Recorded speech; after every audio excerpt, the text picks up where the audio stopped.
My family mocked me as their errand boy and abandoned my wedding with a sticky note, so I made a wise choice that tore apart the false mask of lies they had been hiding all along. Don't expect us at your wedding. We're busy. My dad wrote it on a sticky note. I tore it, then tore up their $5,200 rent deal, unlinked my account from their utilities, and transferred the title to their car to my name just to donate it. Don't expect us at your wedding. We're busy. My dad wrote it on a sticky note, not a text, not a call, a sticky note. Bright yellow, stuck on my fridge like a grocery list, crooked and smudged. I stood there holding the thing like it was proof of something I should have already known. Maybe I did. Maybe I'd known it for years and just refused to admit it. Still, reading those 8 words that sliced me cleaner than any fight ever could, felt like hearing "you were never the child we wanted" on paper. I remember exactly how the rest happened. I took the note, tore it once, then again, then into ribbons. After that, I grabbed the folder with the $5,200 rent deal I'd negotiated.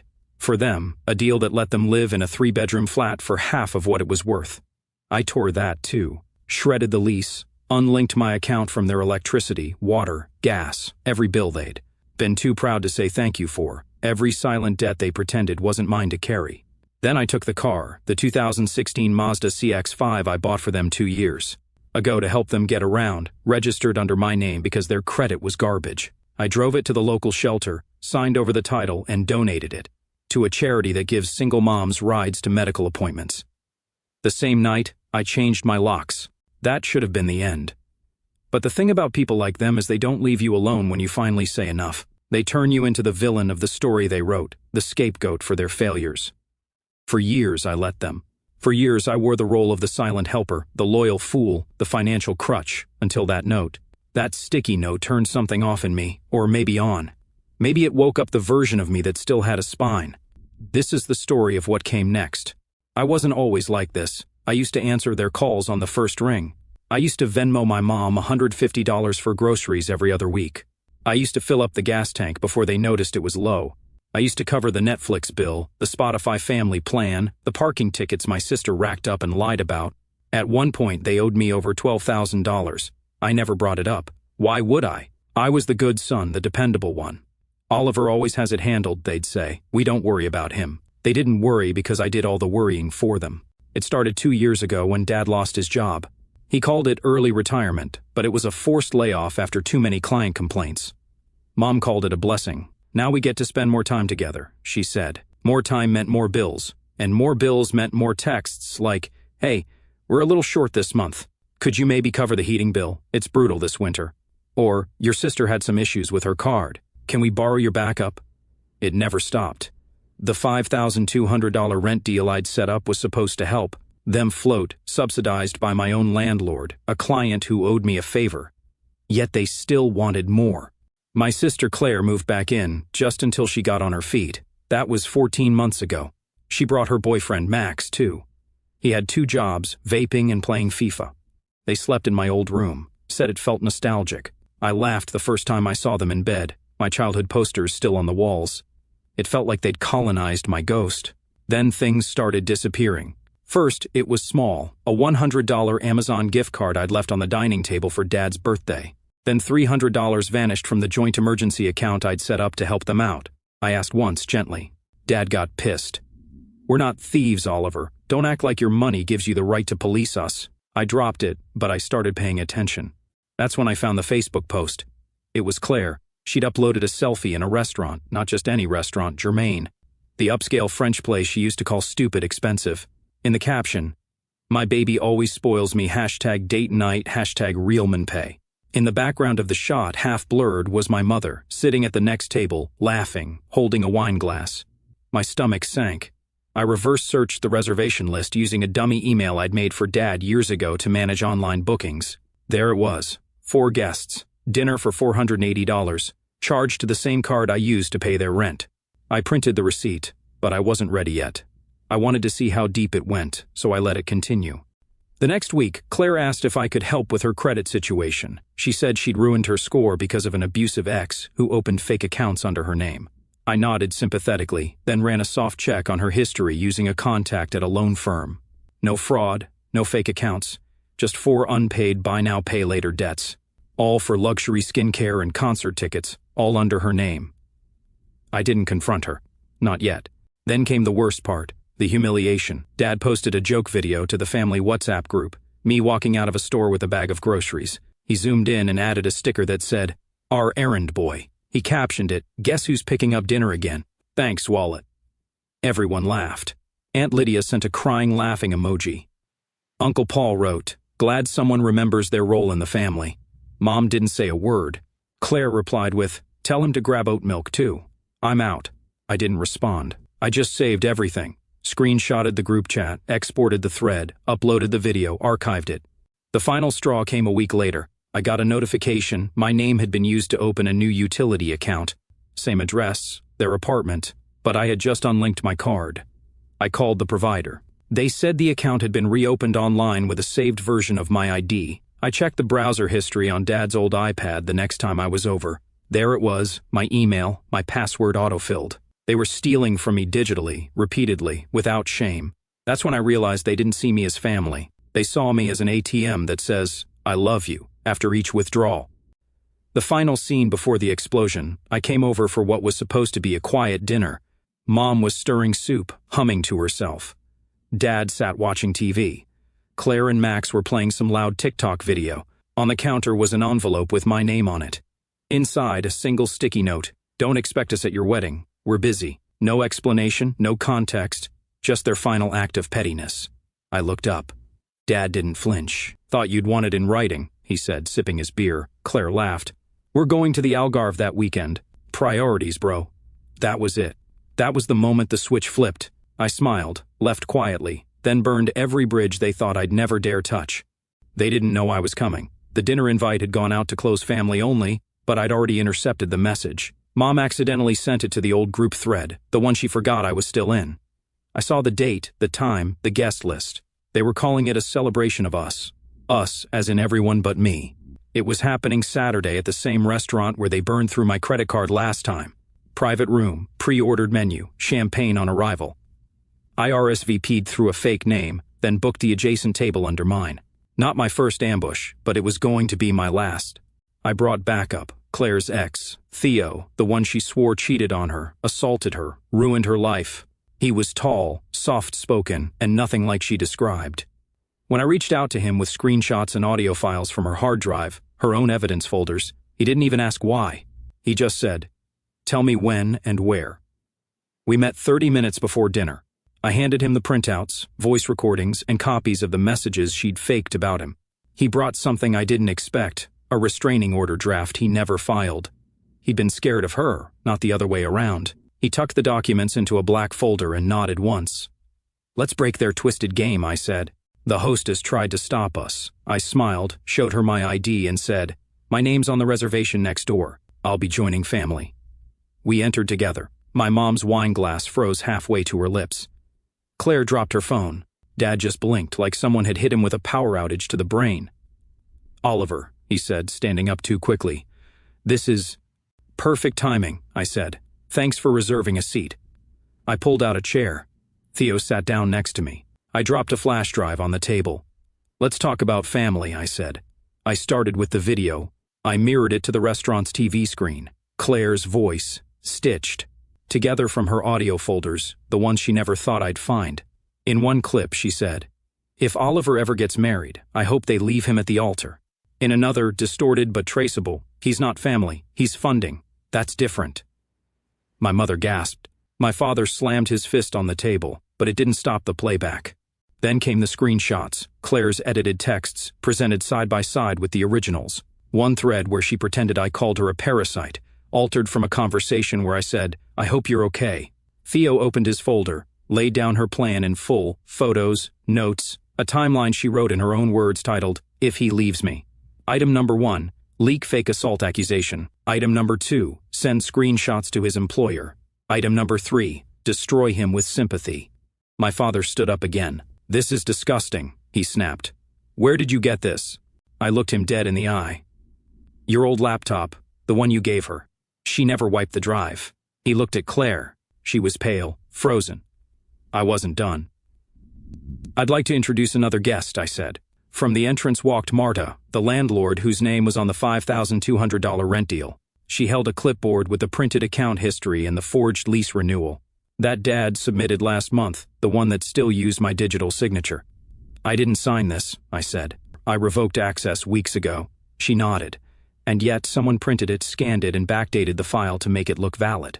My mom's wine glass slipped from her fingers and shattered on the floor. I looked at Dad. You forged my signature on a legal document. You owe us everything, he hissed. We gave you a life. I stood up slowly. No, you gave me debt, silence, and the kind of damage you have to unlearn in therapy. Then I pulled out the final piece, the sticky note. I'd scanned it, enlarged it, printed it on a glossy card. Don't expect us at your wedding. We're busy. I held it up like a courtroom exhibit. This is how you RSVP'd, so let me return the favor. I dropped 3 envelopes on the table. Inside, legal notice of utility disconnection, car title transfer documents, the vehicle now listed under my name, and a donation certificate made in their name, their car gifted to a shelter that helps abuse survivors. The room fell silent. Then Theo added calmly, she framed me, lied to all of you, and I'm filing a civil suit tomorrow. Claire finally screamed, I hate you! She shrieked at me. Dad lunged toward me. Marta stepped in front of him. You're lucky the lease fraud isn't being reported today, she said coldly. I turned to the staff. Apologies for the scene, we'll be leaving. But before I walked away, I leaned toward my father. Do me a favor, I said. Next time you write a note, don't stick it to my fridge. Stick it to your own mirror. The fallout was immediate. The night after the dinner, Theo posted a thread on X, screenshots, recordings, dates, everything Claire had done to him, everything she'd planned. Within an hour, it was trending in our city. By morning, it had reached her job. By noon, she didn't have one. That afternoon, I received a single message from her. You turned everything upside down. I didn't reply. I just forwarded it to Theo, who added it to his court folder. Dad went underground. His Facebook disappeared. His LinkedIn went dark, but not before I sent an anonymous tip with documentation to his old employer about the forged lease. Marta followed through, reported him for digital fraud. The police haven't pressed charges yet, but the investigation is open. Meanwhile, the utilities at their apartment disconnected. I waited exactly 72 hours after the confrontation to hit the kill switch. Electricity off, gas off, internet off. The silence must have been deafening. They had 2 options: find new housing or finally admit who kept the lights on for the last 5 years. They chose option 3, cry on Facebook. My mom's post read, family should forgive, not destroy. You don't cut off the people who raised you just because of mistakes. The comments were mixed. Some relatives offered the usual pity, so sorry you're going through this. Others didn't. One cousin replied, didn't you once say Oliver wasn't invited to Christmas because you didn't want to deal with his face? That comment got 340 likes. Another added, so forgiveness starts after the free rent ends. Got it. Mom deleted the post within an hour. Too late. I'd already screenshotted the whole thing and added it to my public archive. Yes, I went public. I created a full Google Drive folder named This Is What Family Looks Like. Inside, video of Dad at the restaurant shouting at a woman half his age. Side-by-side screenshots of Claire's forged messages. The sticky. Note center frame. Proof of $27,000 in payments. Over 3 years, audio of my dad saying, you owe us everything. I didn't scream. I didn't beg for sympathy. I let the facts bleed out slowly. Neat, cold, undeniable. I posted the link on Reddit, then on X, then anonymously submitted it to a local blog called Quiet Cutoffs, a community for people who go no contact with toxic families. It blew up. Within days, I was being asked to do podcast interviews. My phone exploded with calls. Dad left a voicemail that started calm, then spiraled. You're turning people against us. You've destroyed your own name. No one's going to love a man who turns on his family. That one I saved, labeled Final Threat. Claire sent 3 texts. You win. Good luck with your perfect little wedding. I'm going to sue you for defamation. She didn't. Why? Because 2 days after her threat, I posted something new, a photo of the donation certificate. For the car I took back, framed, hanging on the wall of a women's shelter in Portland. Caption, for every time I was told I only existed to serve. Now my name helps people who actually matter. The shelter met me, asked if I wanted to volunteer. I said yes. That same day, I unlinked every account ever associated with my family. Bank cosign gone, phone plan canceled. Apple family sharing removed. Even the old HBO Max login my dad still used deactivated mid-episode. I removed every digital and financial tie to them. In their place, I built something new. I launched a Substack, in case they ask why. Stories of invisible children, silent scapegoats, and polite exit wounds. Within 2 weeks, 9,000 subscribers, 3 essay features, 1 syndication deal. The second post was called The Sticky Note that started a revolution. I opened with a single line. They said they were busy on my wedding day, so I got busy making sure they'd never attend anything else again. They never made it to the wedding. Of course, they tried. A week before the date, I got an envelope in the mail. No return address, but the handwriting was unmistakable. My mother's. Inside, a printed email thread between her and a local pastor she knew from when I was a kid. She was begging him to intervene, to help bring her son back to the fold. In her words, he's being brainwashed by internet strangers. He's lost. We just want to see our boy get married. There was no apology, no mention of what they'd done, just this fantasy where I was the one who'd gone off script. The pastor never responded. I framed that letter, hung it in my new home office. Next to it, a plaque that reads, "Busy forever." The wedding was simple, just 42 guests, no drama, no blood relatives. My wife walked down the aisle in gold, not white, because we decided we weren't going to pretend this was some fairy tale. It was worn, and we dressed like survivors. When we said our vows, I didn't promise to love her forever. I promised to love her loudly, to never go silent the way I did with my family, to never ask her to shrink so I could grow. My best man was Theo, Claire's ex. Yeah, we became actual friends. He ended his speech with this: "Some people are born into families. Others claw their way into one. I'd choose this one any day." The applause felt louder than it should have, maybe because it was the first time I believed it. I got one final attempt from my father. 3 days after the wedding, I received a voicemail. No hello, no congrats, just him breathing heavily. Then, "You're making a name for yourself now. But don't forget your last name still comes from me." That was it, his version of a threat, as if legacy was a leash. I uploaded it to my Substack. Caption: "When the man who abandoned you still thinks he owns your initials." That post went viral. People started tagging me in photos of torn-up sticky notes. One therapist printed the article and hung it in her office. I realized then I hadn't just survived them, I'd rewritten the ending. I never saw Claire again, but I did get a letter from her lawyer. She wanted the car back, the one I donated. Said it was emotionally distressing to lose something symbolic. I mailed back one thing, a USB drive. On it, the video of her laughing with Max in my childhood bedroom, saying, "Oliver is basically my walking credit card." It's kind of cute. No reply after that. 6 months later, I opened a new business account. Not a tech startup, not a podcast, a publishing imprint. Name, Sticky Note Press. Tagline: "We print stories the family won't." First book, my own, titled, "Don't Expect Us at Your Wedding. We're Busy." Dedication page, to the version of me who stayed silent. He deserved better. The book hit number 3 on small nonfiction charts. I didn't do a book tour, but I did one interview, local radio. When they asked me, "Would you ever reconcile?" I smiled and said, "I did reconcile, with the truth. They were never my people." I changed my number the next day. No announcement, no text blast, just silence. I stood at the post office, held the old SIM card over the trash, and let it fall. No one even knew it was gone. That's when it hit me. They weren't calling anymore, not because they understood, but because they finally realized I don't respond to ghosts. I live quietly now. New apartment, no shared mailboxes, no shared accounts, no shared pain. My wife and I keep Sunday mornings sacred.